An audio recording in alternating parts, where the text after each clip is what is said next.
Hey guys, it's been a while since my last video, so I thought I'd do another one just to show you that I'm still alive.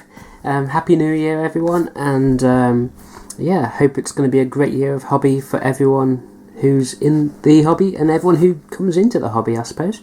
Yeah, so what this video is going to be mainly about is my Skaven Blood Bowl team here, which I picked up towards at the end of last year.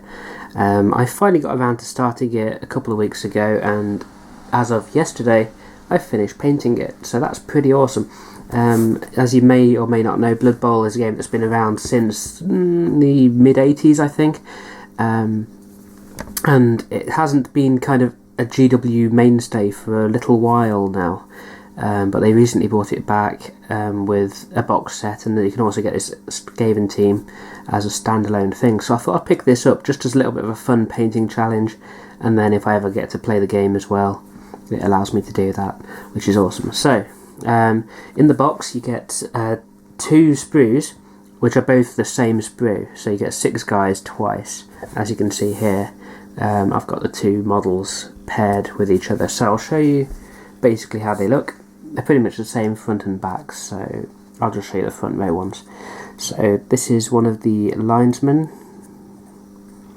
So I went with this kind of blue, and I suppose it's called Screamer Pink, but it's more of like a purpley magenta colour. So that's the main colours going on there. There's also a bit of gunmetal and a bit of bronze as well. So that's the first guy. And then we've got this little chap, he's the Blitzer. So he's got these kind of gruesome looking blades that'd slice you up pretty easily. And I went with a grey fur. You can't really see a lot of fur on this particular one, but let's see, the next one's got a bit of fur. So here you go, you can see this one because he hasn't got a helmet on, so you can see the grey fur there. And this guy's the thrower. Really nice dynamic looking model with the warpstone encrusted ball right up there, which I've given it like a gloss coat as well to give it a really nice shine. That's the thrower. Oops. This is one of the other linemen. Now this one, on both sprues, the tail bit had snapped off, whatever was supposed to be on there. So I've kind of done a bit of a bodge job looking through my parts box to find things that can go on there and look fairly like they're supposed to be there, really. I think I got away with it.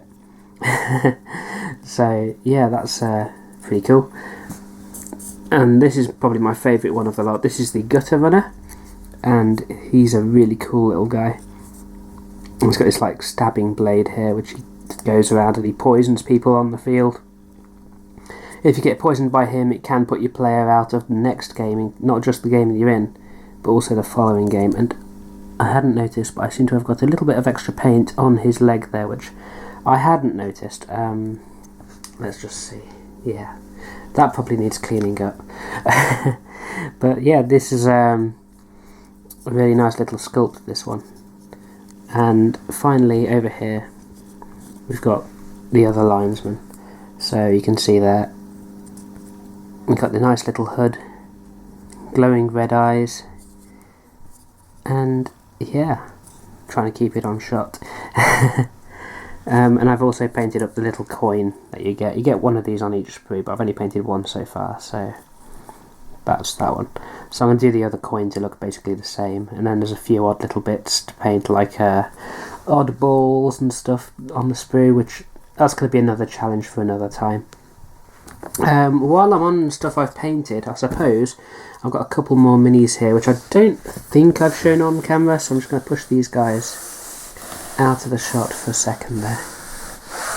This was the guy who came free with White Dwarf, and this is the Slaughter Priest. Nice kind of corn model for Age of Sigmar, and he was pretty fun to paint as well. Loads of detail. He's a huge model. I don't know if you can really see, but there he is next to a Skaven, so you can see he's twice as tall as a Skaven.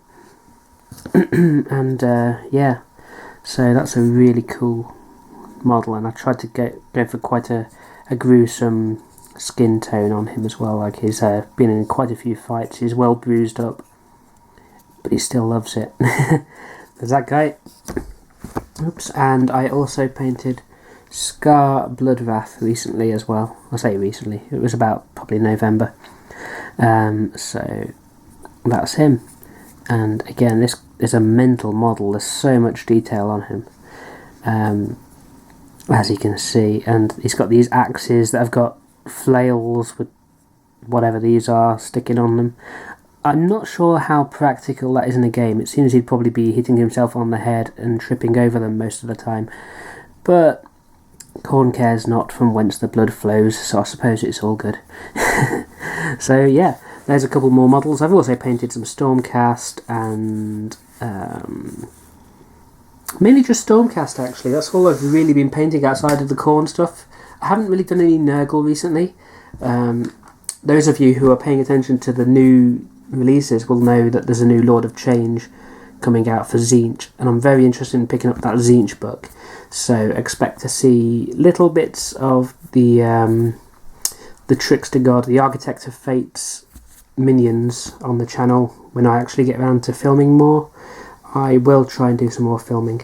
Incidentally, speaking of filming, a little while ago, a couple of videos ago, when I came out as transgender, I did a little question and answer request to see if people would ask me any questions about the hobby and what have you. So I do have a few of those. The questions are prepared, the answers are not. I'm going to make up the answers and answer off the top of my head as I go along, so I hope you'll bear with me a little bit. The first question I've got here is from Idic Beer, Mr. Nick. Go and subscribe to him if you haven't already, but chances are you're probably already a subscriber. He says, what inspired you to start the hobby and also to start your YouTube channel? So, for the start of the hobby, I actually got into it well into the mid-90s. I had a friend when I was probably about 12 years old at the time, really. Yeah, I'd be about 12 in 95. So I had a friend, and he had the second edition of Fantasy, I think, or the third edition, whichever one it was, that had the High Elves and the Orcs in, where they're all kind of like one.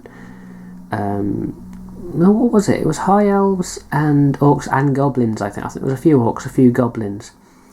And he had that, and it also had like this kind of cardboard Orc Wyvern, and I think there might have been a High Elf Griffin on cardboard as well, which just had a little stand.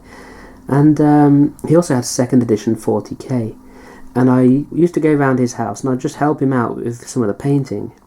And shortly after that, probably about a year or two afterwards, the Wood Elves started getting released. I think it was 96 when the Wood Elf book came out, the army book, and that was my first real purchase for 40k and fantasy overall.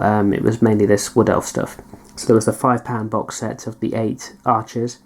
There was the Metal Orion kit, which came out at the same kind of time, and that was really exciting for me, and that's kind of what got me into the hobby. For 40k, my first real stuff that I got there was the 3rd edition starter set, the one with the Black Templars and the Dark Eldar, because the Dark Eldar had only just come out with that set, and that was really exciting as well. We'd pre-ordered that in the store, and we got like a free dog tag thing with the Aquila logo on it for pre-ordering that.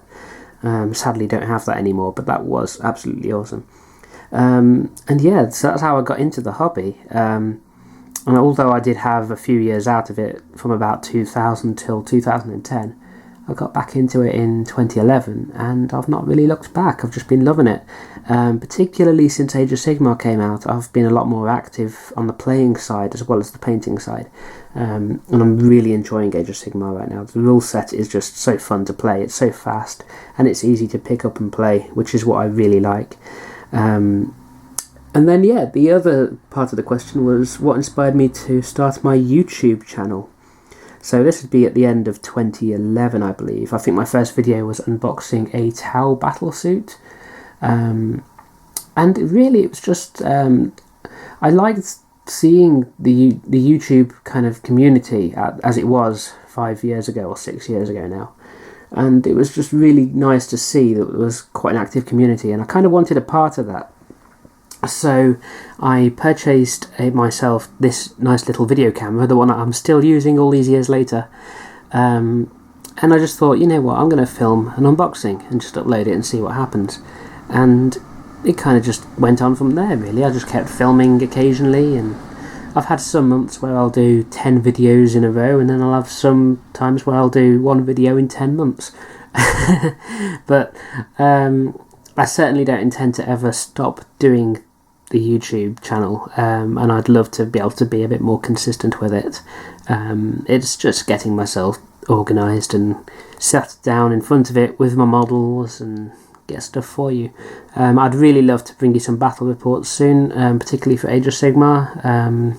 I have spoken to a few people about it. It's just getting it done, really. But let me know in the comments down below if that's something that interests you. Okay, let's move on. John Wilson asks, is there any chance of a Terrorgeist painting tutorial? It seems he was unable to find one anywhere on the internet. The Terrorgeist is something that I would quite like to paint.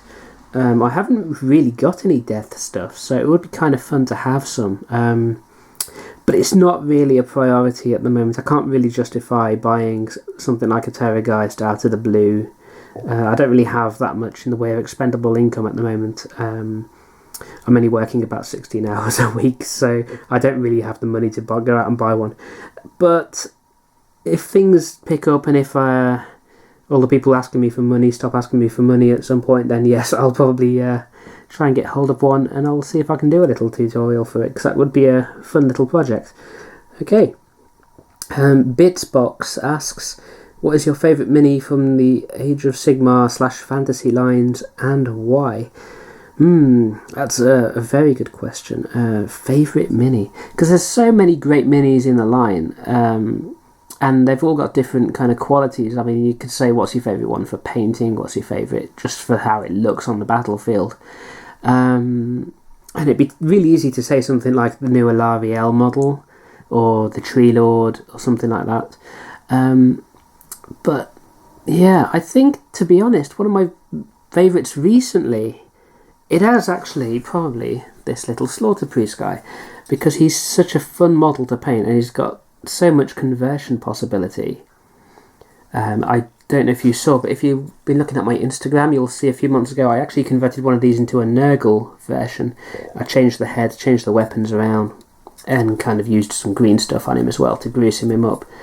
And that was really fun to do, and it converted really easily. So that's probably one of my favourites. I don't know if I could really pin down a single favourite. Obviously the new releases for Sylvaneth are fantastic. Alariel looks wonderful on the tabletop, but I didn't really enjoy painting her particularly. It was almost a bit too much of a challenge for me. There was so much to paint on it. And it was such a big project, I kind of rushed it in the end, so that was I wasn't quite as taken with it. In terms of fun, actually, just bear with me a second. Hoping I can not break the model as I pick it up, because Finecast. I'd say the most fun model to look at and to paint, really, was probably this, the Mangler Squigs. A wonderful, wonderful model. Yes, it's Finecast, so obviously your mileage may vary a little bit, but I found this one actually went together fairly easily, and it was just really fun to paint, and it just looks so characterful. It sums up the Warhammer aesthetic to me and how Warhammer is. It's just fun, it's mental, it's bright, it's bold, and yeah, that to me epitomises Warhammer right there. So that's a fantastic little mini, and yeah, I'd love to see a plastic version in the future. I should imagine if they ever make one, it'll be a bit bigger than that one, and I'd love to see that. Okay, conversely, Athilith asks, what is your least favourite fantasy army? So, least favourite, I mean, looking at the models, I don't know if I've got a least favourite, but in terms of ones to play against, I haven't enjoyed playing against the ogres very much in Age of Sigmar. I found that they tend to be, maybe my armies tend to be a bit squishy because I run stuff like the elves, but I found that if the ogres can get in, it's just an absolute massacre, and it can stop being fun very quickly. Oh, pardon me, I've got the hiccups now from nowhere.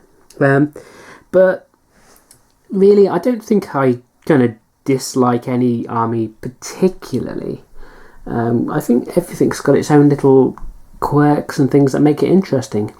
I would have said perhaps Flesh Eater Courts, but I think the new fluff for them, where they think they're these noble, wonderful, valiant knights, when in actual reality they're just these degenerate ghouls, I think that is a really interesting new take on them. Although I would like to see models that slightly more reflected that, maybe give them a little bit more armour, scraps of armour on there, just to kind of theme them in with that fluff a little bit more. But yeah, that's that. And then, last of all, Mini Warrior asks, is the whale the eagle of the sea? Well, that's a very, very good question. Let's just say it's probably a good reason that nobody ever aspires to have whale's eye vision. But yes, it does kind of soar under the water, I suppose. Yeah. That's the best I can come up with for that one. I'm so sorry. So yeah, that's the little Q&A. If you've got any more questions you want to ask, post them down in the comments below, and I will try and answer them in a future video. As for my personal situation, if anyone's interested, this is where you turn off if you're not particularly interested. Still kind of looking for a new job, because obviously money being slightly tight, or just more hours. So if anyone wants any kind of freelance design work done, I do kind of like do letterheads, business cards, compliment slips, company stationery. I specialise in that sort of thing. If you need anything like that done, let me know. Also Photoshop work. I do product masking as well, like cleaning product images up and putting them onto a white background, all of that sort of thing I can do. And I'm still waiting for a letter from the gender clinic on my own kind of transgender journey. Since I went to the doctors all those months ago, probably about 6 months ago now, I think. I haven't heard anything back, but then I've been told the waiting list is 18 months, so it might be another year before I hear anything on that. Unfortunately, that means that I won't be able to start HRT anytime soon, so as things currently stand, if you see me out and about at the local gaming shops, you'll probably see me as Phil rather than Jess, because I'm not really at a point where I kind of go out as Jess right now. I have been having facial hair removal with lasers, though that's pretty exciting. It goes zap zap and it hurts like hell. It's like a million elastic bands coming at your face over the course of 2 minutes. That's exciting. So it's fun to have a little bit of progress being made, even if it's quite expensive. That's where most of my money's gone, in fact. Although people have been so generous to give me about £300 over my little fundraiser, it has been about £1,000 to pay for that session, or those sessions. So that is something that is currently eaten into my hobby budget a little bit. And yeah, so thanks for watching. I'll see you again soon, and thanks for bearing with me for this fairly long video for my own channel here. Yeah, thanks for watching. Bye guys.